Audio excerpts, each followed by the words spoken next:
Hello, everyone, and welcome to our event this afternoon at the Leo Baeck Institute, which is a conversation between Uri Segal and Uri Berliner. So thank you both for being here.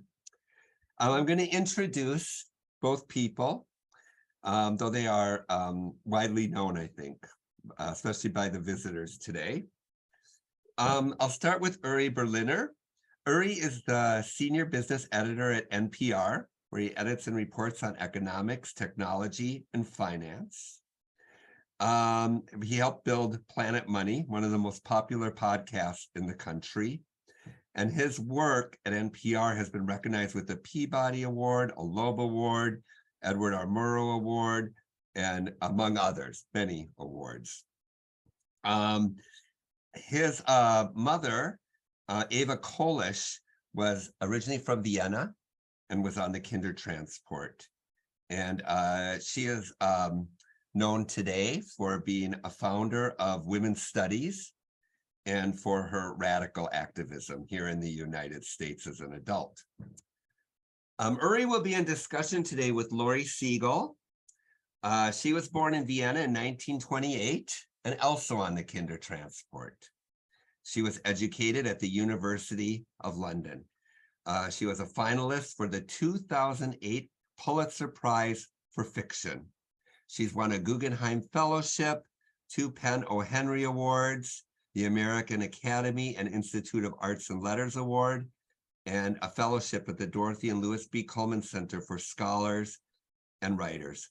Much of her work has explored the experience of displacement and immigration, often related to the Kindertransport, such as the novel Other People's Houses, which was based directly on her experiences, and her novel, Her First American, published in 1985, which is a love story between a refugee from Hitler's Europe and a witty, hard-drinking Black intellectual. So I'm going to turn it over to Uri Berlin to begin the conversation with Uri about life, literature, and history. Thank you. I should say before you start, they'll be in conversation for maybe about a half hour, 40 minutes, and then we'll take questions from the audience, and I will return for that. Okay, thank you. Thank you very much, Michael. I'm really excited to be having this conversation with Uri Segal, foremost because she's such a remarkable writer, and I hope you've read her work, but also because her experience is very similar to my mother's and to some extent my father's, and I'm sure we'll be talking about that at some point. But right now I'd like to just start with writing and start pretty much at the beginning. You're 10 years old, you just arrived from Austria to England, and you filled up an entire purple notebook with writing. And what did you write about? Why did you do it? You were a young refugee child, just 10 years old, and all of a sudden you had this impulse to write. And what was going on? Well, it started even before. Well, I started writing at the camp. The first thing we did, we were put into a camp while they were looking for foster families for us. And that's why I started writing letters. Internal letters to my cousins who had come who were already in London, and to what I thought was Bloomsbury House. I was asking people to bring all the children in that camp, I think for many years, talked and wrote to get their parents out of Hitler's Europe. But what you're talking about is then my first foster family was a family in my book, I call them Levines in Liverpool. And I think what happened there was that they kept asking me questions that seemed to be ignorant, and they couldn't help being ignorant because I think nobody at that time really understood what was happening and what it was like to be living under Hitler in Europe. And it seemed to me that they didn't get the point, and I was going to tell them. So I got hold of this. I remember it was what in England you call a copybook, the book that children write their homework in. It had a purple cover. It had a white label with a red band around it, a red frame around it. and it had lines, and I filled it. And if I am correct now, I think it was pretty bad writing. I kept having the sense that many writers have, that it's not strong enough, it's not big enough. There's more there than I'm putting down. I mean, it's a universal feeling of writing. I'm not getting it through. So what you do when you are simple-minded and 10 years old, you put in a thunder and dawns and sunsets. That is my memory. And now it was translated by my then foster sister. And I think at some point in my life, I saw the translation. I don't know what happened to the original. So you were writing there with a mission, and it was to. It was definitely a mission. In that case, I was trying to correct a mistaken understanding or an absence of understanding with the people I was living with. That's what I thought I was doing. And when you started writing, building upon that, did you write with the sense of mission, out of just curiosity, out of just wanting to tell a story to someone? What was the impulse for you? Well, the impulse, as you and I have now agreed, was to correct a mistaken or an absent information. But the thing is, once a writer starts writing, it becomes something different. It becomes that desire. I think to say what was it like is really the most correct a way to put it. I wanted. Once I got going, I wanted to convey the experience. I wouldn't have put it that way when I was 10 years old, but that's what I was trying to do. Here's what it felt like. Here's what it was like when this happened or that happened. And then you start describing. You describe the circumstances. You describe the ambience. You describe what you were wearing. You would describe when you opened the door and what happened when you went through it. But what it was like is probably once you have become a writer, what something was like is a stronger impulse than to bear political witness. Right. I mean, I noticed that you said at some time that you wanted to write about something that Adam and Eve would have experienced, that you weren't quite as interested in social change, that you wanted to write about the human experiences that are universal, that have to do with love and family and all those other things. Well, one of my jokes is that the very first story in the Bible, what's that about? Yeah, I know it's about the apple. It's about becoming mortal.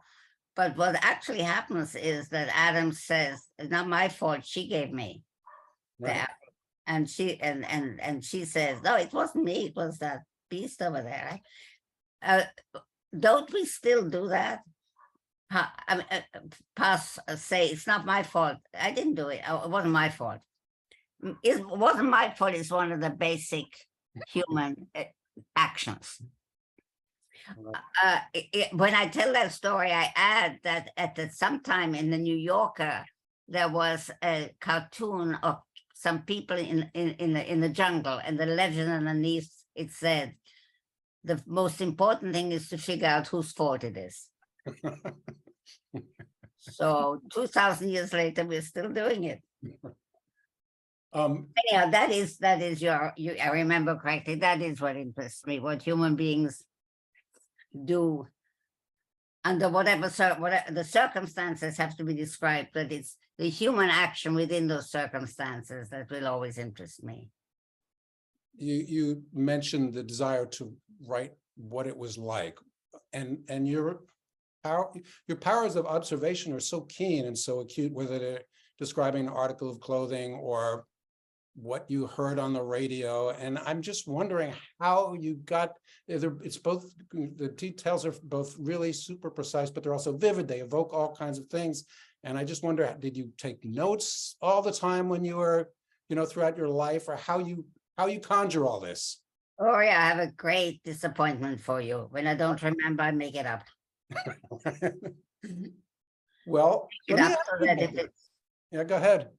I'm just saying that's what writers do. It's not what I do. That's what writers do. It's what actually the fact is not nearly as, I know people are very disappointed in me, but the fact is less important to me than what it felt like and what it looked like. And what it looked like in the writing that I conveyed to you, not what it was actually like.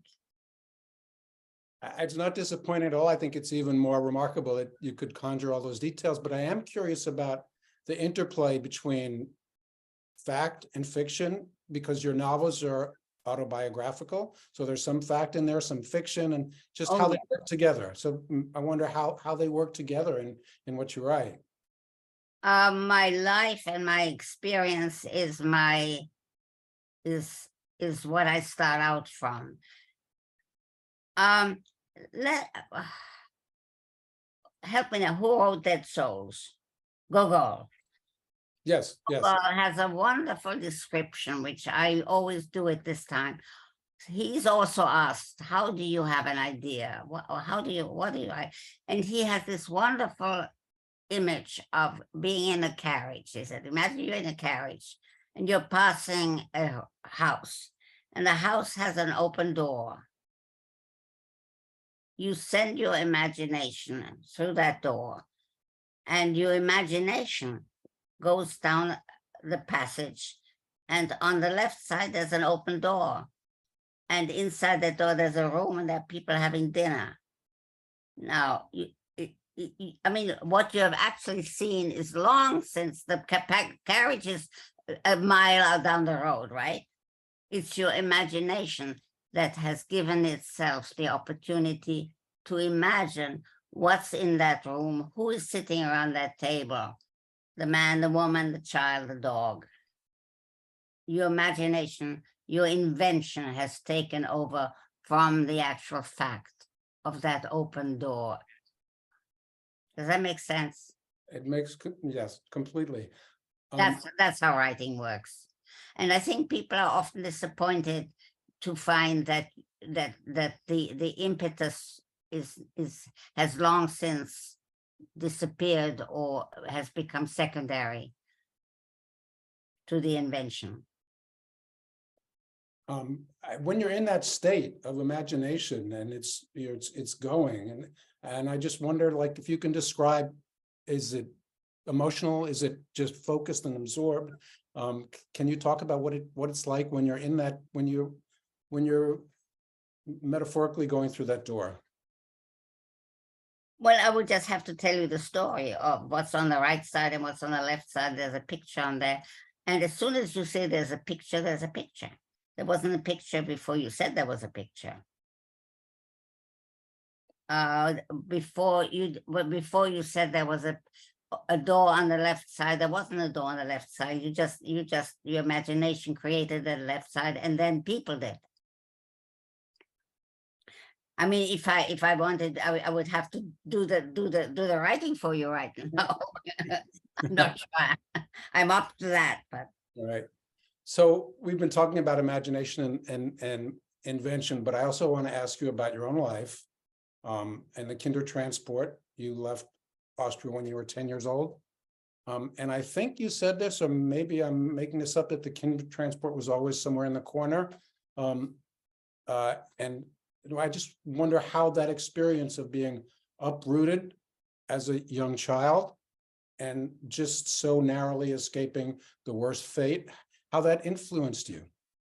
Enormously. I find that I'm still keep referring to it, and I refer to it with apologies, because it seems to me I'm stuck with that story, and I tell it over and over again, or invent more on it. It is still very present to me.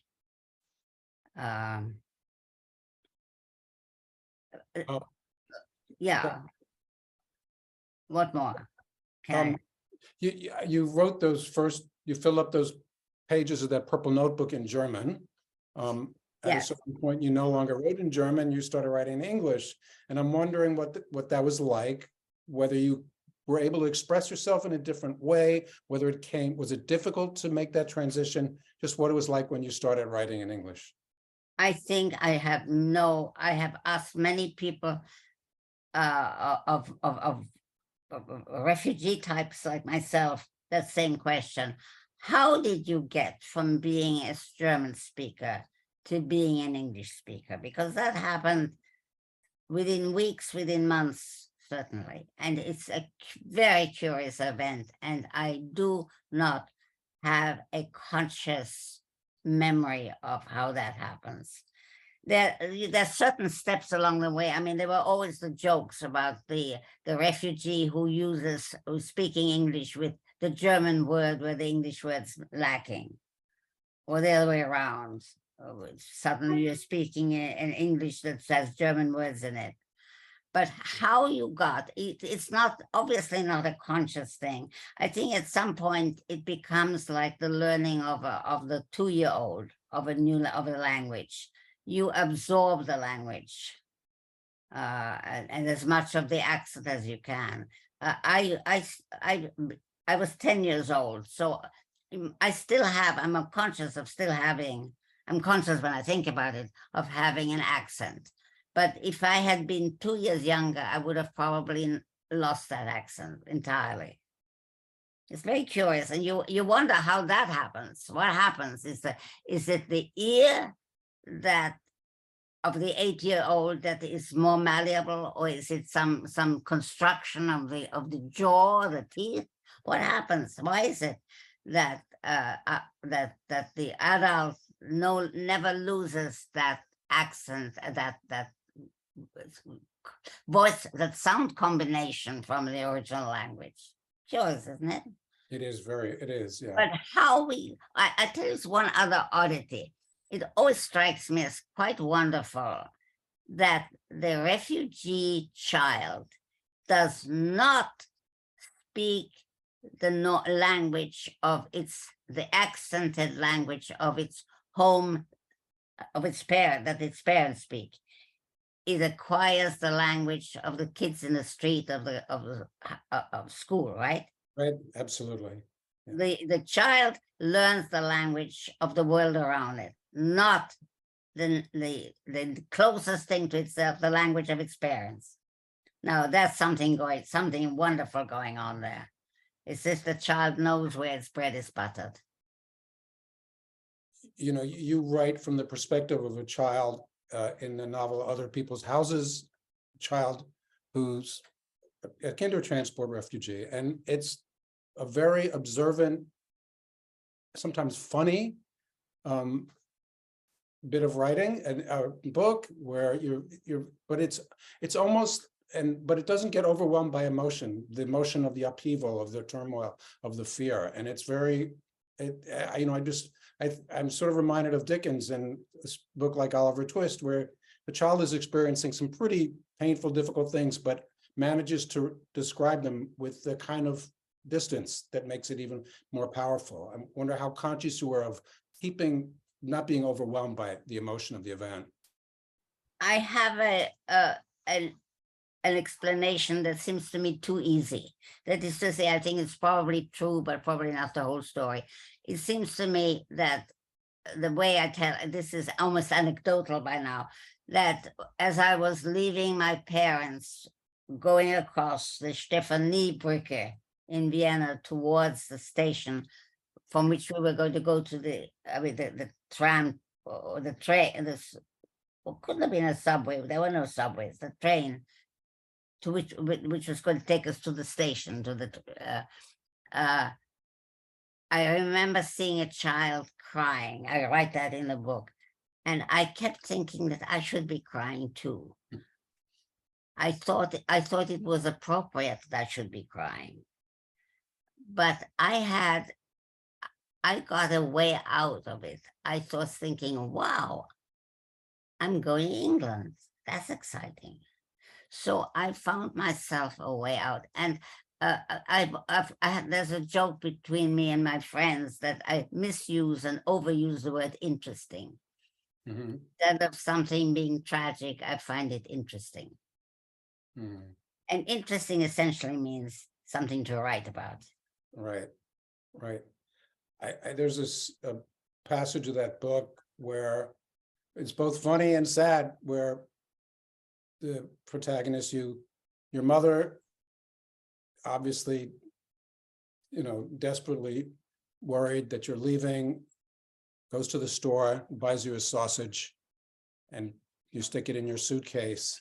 And that sausage kind of hangs around for a lot of the book, right? And it gets worse and worse. It gets smellier and smellier. And finally, it gets discouraged to your great embarrassment and chagrin. It's just that one scene that reminded me of sort of how this finding some humor out of pain. Now that becomes a what do you call it? An object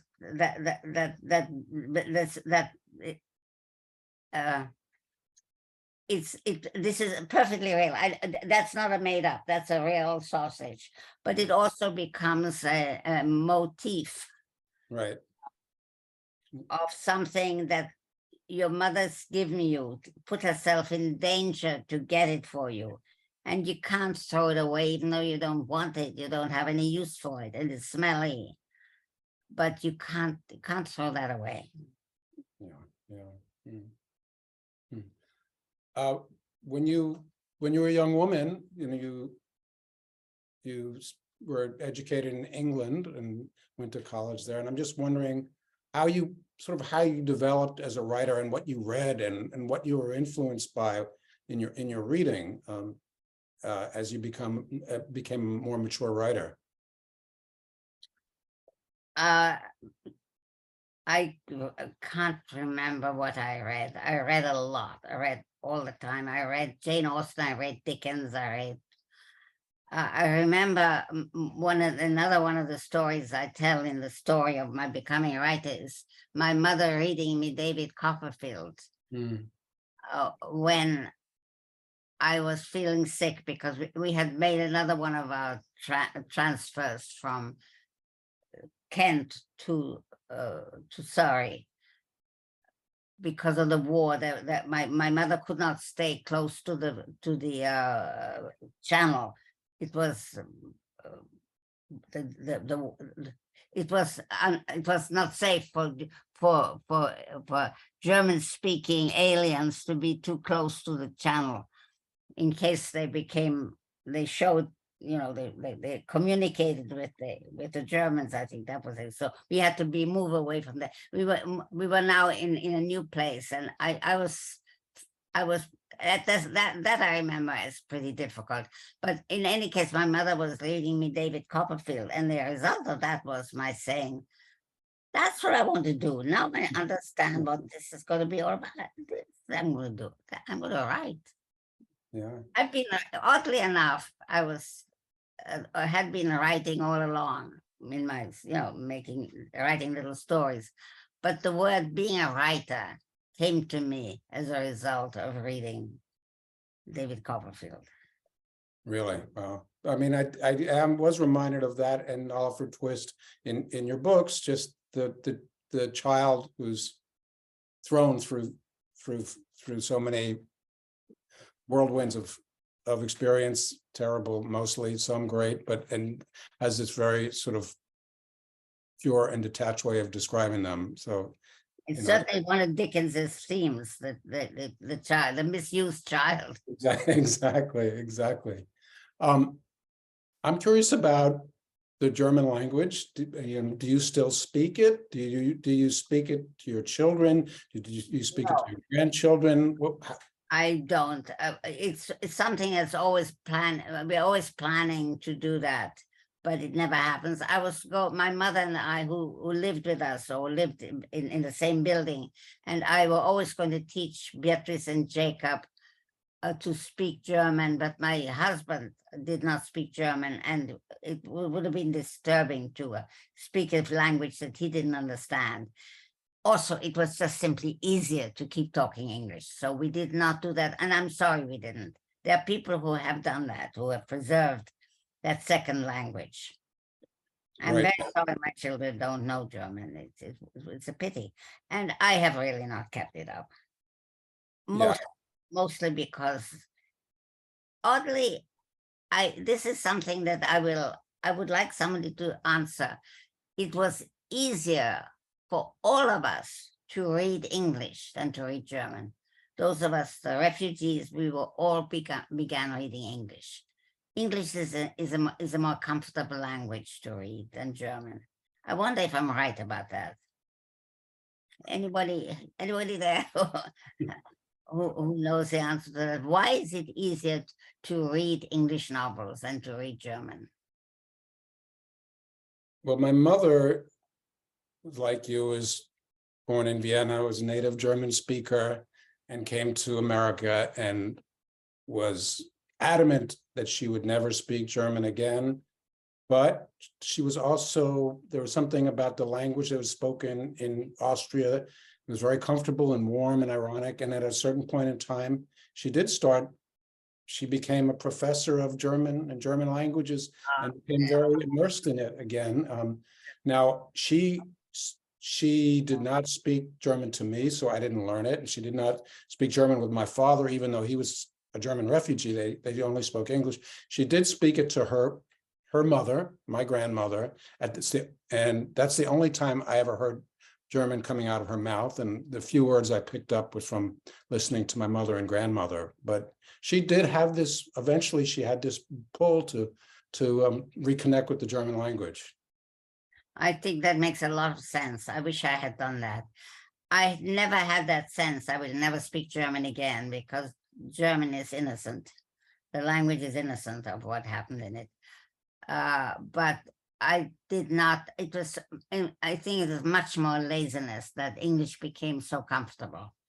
That I was at home in English, more at home in English, was at home in English, was not at home in German, and let it go. I read it only for school German class. But I think your mother did better than I did. I don't know about that, but ask her sometime. Ask her for me. Why is it easier to read English than German? Or is it true that it is? I don't know. German is a whole language. I also have a great, I'm very much entertained and I have an affection for the Austrian dialect. I understand it, which is odd, which is amazing. Yeah. By the way, it's amazing how well the 10-year-old already knows the language. That I've translated from the German into English, and it always amazes me how large my German vocabulary is. Wow. With words that I couldn't possibly have made use of or understood at 10 years old. How did your vocabulary get so large? Were you a great student? I'm asking you, I don't know, it's a mysterious. I mean, I think, in other words, our possession of the mother tongue is much more complicated. It's much more complicated than we realize. Yeah. I don't understand it at all. Somebody must know the answer, but I don't. But I have an enormous grasp of German. Do you try and read in German? Do you read anything in German? Very seldom. Very seldom. No, very seldom. Your range as a writer, and I just want to switch for a little bit because I'm very curious about this. Your range as a writer is so broad. You've written these autobiographical novels, and then some that are more current about things like, I don't know, politics and at think tanks or something like that, and then about children's books. You've started writing children's books, and I'm just curious what gave you the motivation to write children's books? Having children. Yeah. And 20 years later, I had grandchildren. Yeah. Then there's another batch. I mean, literally, the first lot of children's books were written for my children, and the next one were written for my grandchildren. Really? At a remove of 20 years. That's how it happens. I'm sure they know them very well because you read them to them many times. Yeah. Oh, yes. People are always curious, and I am too, about someone's habits as a writer. what time of day they write? Do they have a special room? Do they have a special pad and paper or typewriter or computer? I'm just curious how you do. Okay. I write in the mornings because in the evenings I'm incapable. I get up in the morning, have a cup of coffee and a piece of bread, come to my computer at around by 8 o'clock. At the moment, I do my Wordle, and, and then it's still the same thing. I've been doing this for the last 70 years, and I write until about 1 o'clock. Not necessarily that anything useful happens, but I'm still sitting here. Now, it used to be on long yellow foolscap with a pencil. Now it's on the computer. So no difficulty making the transition from Lots of foolscap to the computer? lots of difficulty. Lots of difficulties? Yeah. Really? But actually, the computer is wonderful. Yeah, it's wonderful. I love it. And you do a lot of Zooms, so you're pretty familiar with today's technology, I guess. You've gotten kind of comfortable with it? I'm really not very good at it. I'm fine with the computer as long as everything goes well. As soon as it gives me any trouble, I call a young guy who lives on the other side of this building, and he comes and untangles me. Yeah. I'm wondering how much you follow what's happening in our country, in the world. Are you someone who reads the news obsessively, or do you try and keep it at bay? I do read it, and I also try to avoid it. My joke is, and it's not really much of a joke, that I'm reading Shakespeare and Virgil in order because it's easier to deal with the horrors of long ago than the horrors of today. I don't have to be scared of what will happen tomorrow in 2,000 years ago. I am scared of what will happen tomorrow here. So I hide out in the literature of the past. I don't want to I don't want to rouse you into feeling those terrible things about the future and the present, but I'm wondering what worries you the most? Whatever, I bet it's the same thing that worries you. Well, I mean, ultimately that we're all going to blow each other up. I think that's That's all. That's all I mean. Blow each other up, shoot each other. Yeah. Nothing new. Nothing. I mean, what I'm reading in the past is that's what was happening then also. Right. Yeah. But except I don't have to be. It's in the past. I don't recommend this. I don't think it's a good idea, but that's how I'm hiding from what scares me. Yeah. And can I ask what you're writing about now? When I'm writing a series of very short pieces called Ladies' Lunch Stories, it's really it's about a group of real women who have been meeting for lunch or for tea or for Zoom now for the last 30 years. And it's what they talk about and what happens to them and how it's aging together, really what it's about. Yeah. And are these people is this something you've done, or is this something you're imagining? Everything I write is something I've done and then reimagined. It's really no different. And there will be the book is coming out in next month called Ladies' Lunch and Other Stories, which has these stories in it. I know that some of your books were you published parts of them, like in the New Yorker or elsewhere, and then they came together as full books, as novels.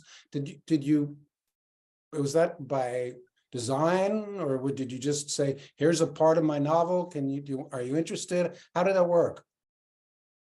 You got me. I write. I don't write with that long breath that you need for a novel. Almost everything I write is written in stories, in chapters. connected chapters that do make a book at the end, but it is not originally conceived as a book. I've often wondered how people like both Dickens and Henry James wrote their novels and serially and published them as they were being written. I find that quite amazing, because they must also have written in chapters. Right. Without knowing, or without clearly knowing how they were going to get to the end. I think that's really fascinating. Well, didn't Dickens have to also, didn't he have deadlines and he had to turn in his copy? Exactly. But in any case, these books were clearly not laid out as a novel. They ended up as novels. But anyhow, that's how I write. I write in chunks that are connected with each other, and then finally make a book. So what are you reading right now? I hate to tell you, Virgil. Oh boy. Wow. How come? I'm telling you, it's because it's easier to read the past than to read the present. I see. All right. And you were talking about Dante before, as you were. Yes, well, that's of course why I'm reading Virgil, because Virgil is the leader, is the guide in Dante. That's I'd realized I'd never read. Oh, certainly had forgotten Virgil. So that's how that happened. It didn't come naturally, really. Yeah. So you have had, you've lived in a number of different places for extended periods of time, obviously Austria, and then England. You were educated there, so you have a bit of an English side to you. And then there was the Dominican Republic for a number of years. That's right. What was that like? I did badly. I'm a little bit mad at myself, a little angry with myself that I managed to not enjoy and not take that in. I didn't want to be there. Mm-hmm. I did not really want to come to the United States. I wanted to stay in England. Here's something that amuses me. My mother left for the Dominican Republic to join my Uncle Paul, who had brought his parents, my grandparents. I was from Vienna. And my grandfather got ill, and my Uncle Paul asked my mother, who was with me in London, could you come and help me? This is getting too much for me. So my mother went ahead to the Dominican Republic and said to me, when you finish college, you'll come and join us. I said, sure. Now, it seems to me a 19-year-old today would have said to her mother, why don't you go and I'll visit you, but I like to stay in England. I have a choice. I have a wish to be here. I wish to be here, but in 49, you didn't do that. Does that make sense? It makes a lot of sense, but I wonder. 49, you did what your mommy said, and you didn't quarrel with yourself about it. But right. My mother said, you're coming, and I said yes, and I didn't want to, but I did. I'm wondering also whether being a refugee and feeling some special obligation to your mother. I'm sure that's also part of it. But I have a feeling that if this were now, I would have gone and visited in the Dominican Republic. But in any case, I did not want to be there. I managed also to learn Spanish only partially, or learn it and manage to forget it again. So when you went there, I think it was one of the things I did badly. I did the Dominican Republic badly. Well, when you went there, what did you think? Did you think, I'm going to live here the rest of my life? This is just... Yes. Oh, I'm going to be here for the rest of my life. It's exactly what I thought. I didn't want to be there. I want to ask you about Austria, your feelings about Austria, and whether you've been back and what it was like to go back. I've been back many times. It's interesting. The first time I went back was in 1968. When my late husband, David, thought it was time for me to go back. And I said, I don't want to go back. Let's go to Turkey. Let's go to Egypt. Let's go to somewhere. I don't know. Why would I have to go back to Austria? And David said, I think it's a good idea. And of course, he was correct. And I went back and I spent, I don't cry easily, but I spent a lot of time crying in that first visit back. What made you cry? What did you see that made you cry? Not like that. You don't, it isn't that I can't answer that because it doesn't, I don't know how to answer that. I kept being, tears kept coming. Really? Yeah. Who knows why they come? They come because they assemble in your throat and then they come out your eyes. Mm. It's very unusual for me. I'm not a crier. Mm. But that. I see Michael there. Yes, yes. But I can. want to say one more thing about Vienna. Mhm. I get incredibly excited when I'm in Vienna. I run out of the hotel. I see that church steeple. I want to see what's there. I get very excited. And 2 days later, I want to leave and go back to New York. I'm not comfortable in Vienna. Yeah. And it's not with my head, but it's with the nerves. Mm-hmm. Right. Uri, was that true for your mother too when she went back to Vienna?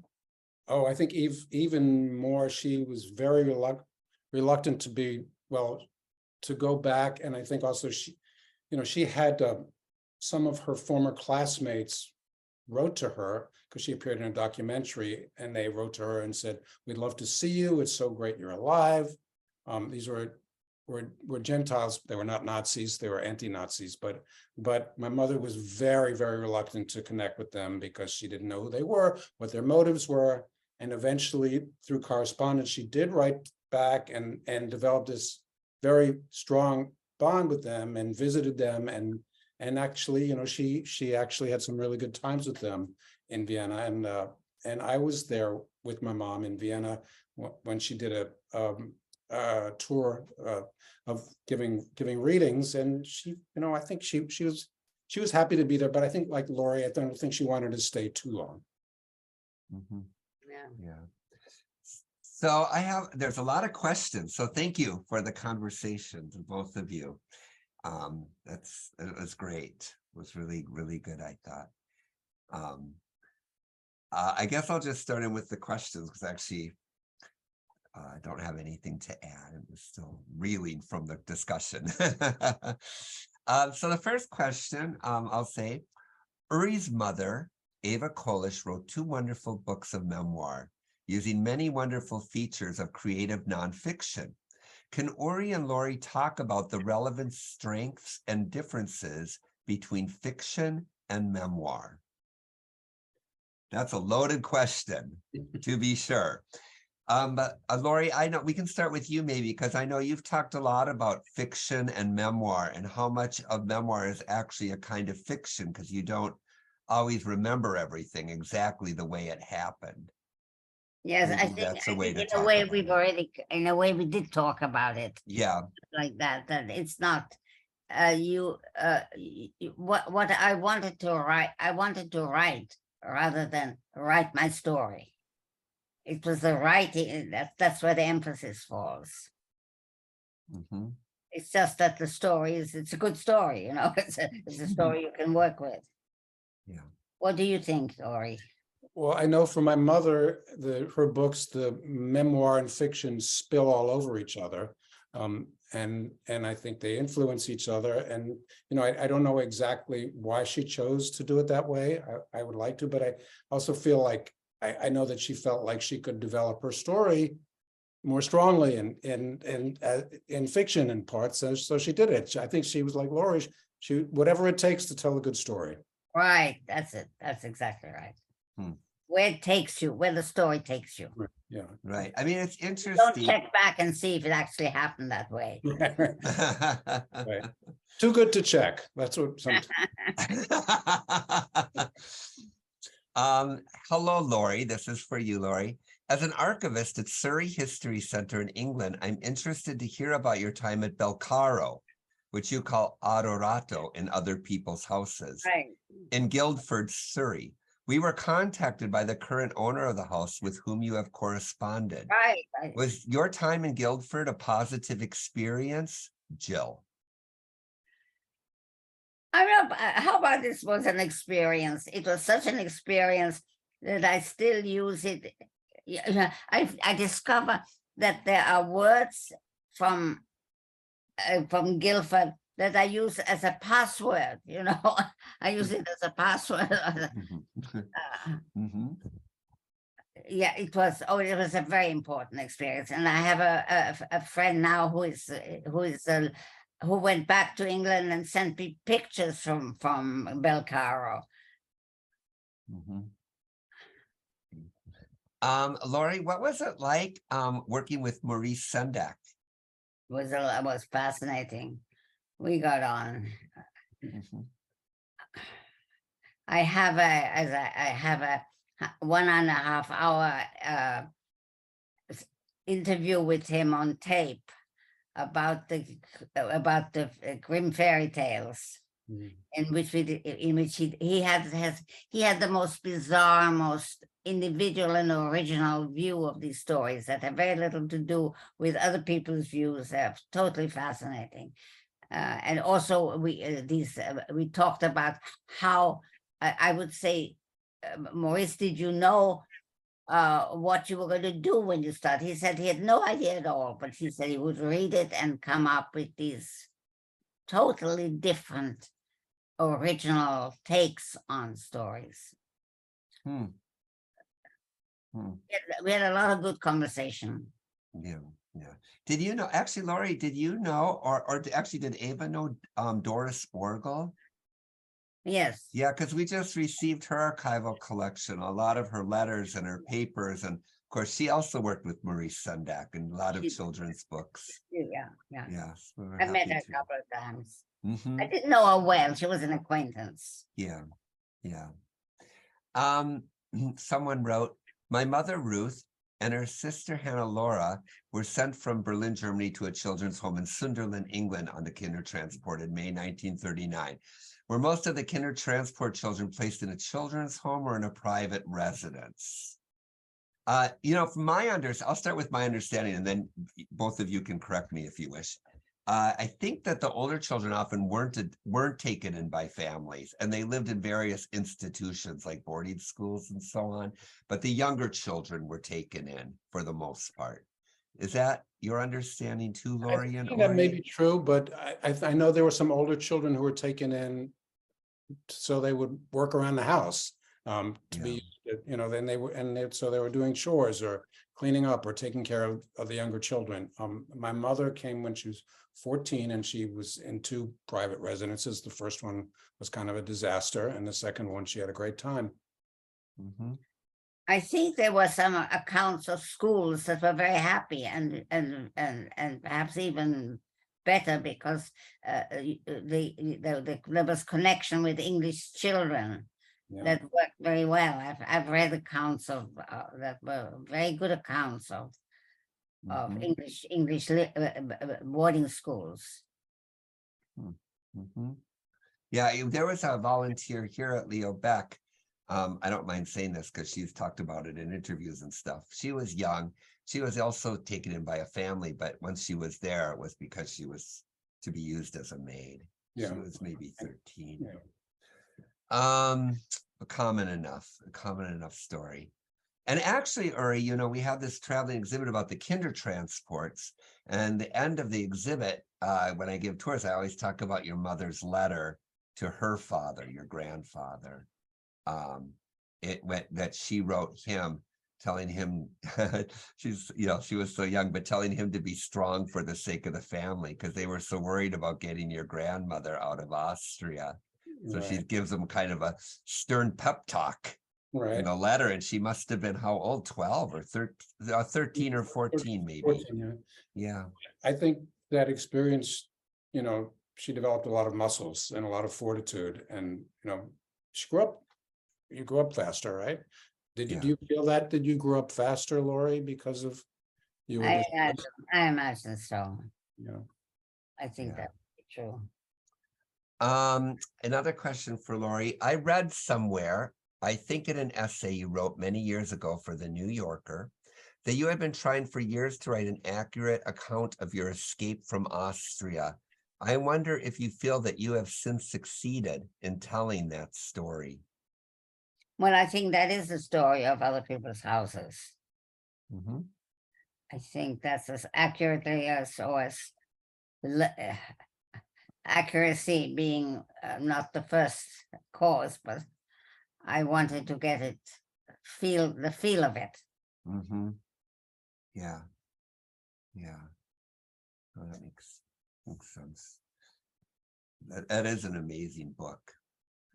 I see, I'll keep looking. I think there's some more questions coming up yet down here. And then we have a lot of comments too, especially around the use of the language, you know, which people were very interested in. I wanted to, I'll move away to talk about something else a little bit unless we see other questions. Oh, one here is, Lori, have you kept in touch with many other Kindertransport individuals? I think this interests me because the answer is no. I knew none. I did not know any of them. I knew that some children in Liverpool. I did not know. I did not know a single person or a single name of any of the children in the camp. Mhm. So the answer is no. I don't remember any of them. The one was a girl called, in my book I call Helene, but I lost touch with her. I wonder whether 10-year-olds keep in touch with each other without parents helping along. I did not. You know, it's interesting because if I think, Uri, in one of your mother's memoir, The Ground Beneath My Feet, I think she talks about going to Kindertransport meetings and so on, but there's always a feeling in it that she doesn't quite feel they're her people either all the time. And I wonder if she herself kept in touch with many Kindertransport children or did not. No, I mean, I think she went to the Kindertransport reunions, a number of them. And sort of at first was a lot of excitement and sharing of common stories, but then ultimately, how much do we really have in common? And it sort of faded away. But I will say, for the 80th reunion of the Kindertransport, which was in, I guess, the winter of 2018 or 2019, it was a remarkable event for me personally because my mother was there and my father, who was also on the Kindertransport. They divorced when I was 3 years old and hardly ever stayed in touch.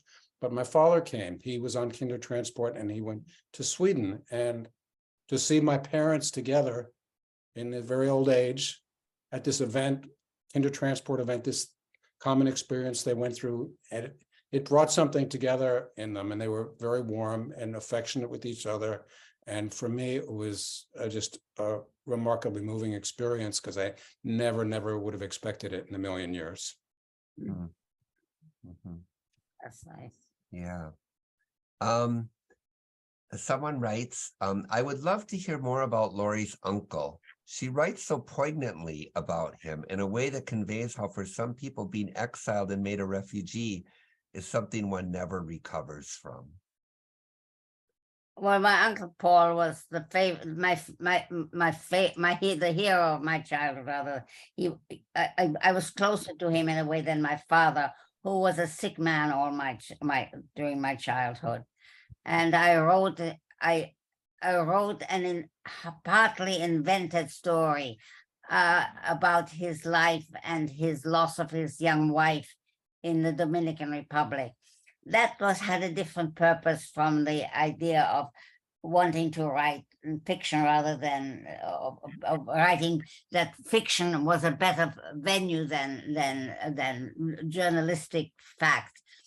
I did not want to take him through the horrors of the loss of his wife. So I changed her. For instance, she died of a blood poisoning. I had her die in childbirth, or just to make it different and not put him through that. That was a conscious choice. But my uncle was one of my best friends. Really, my life until he died. He was simply my intellectual soulmate. He read.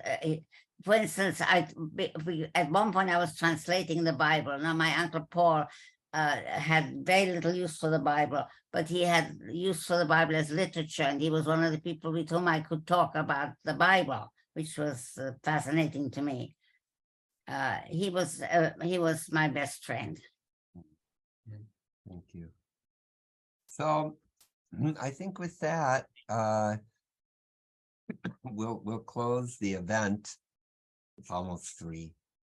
I was going to ask Lori, though, before you go, what do you think, when you think of your own writing, do you have a book or work you think is the best or that you like the most out of everything you've created?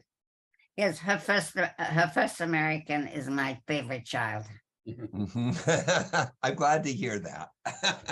That's one of my favorite books too.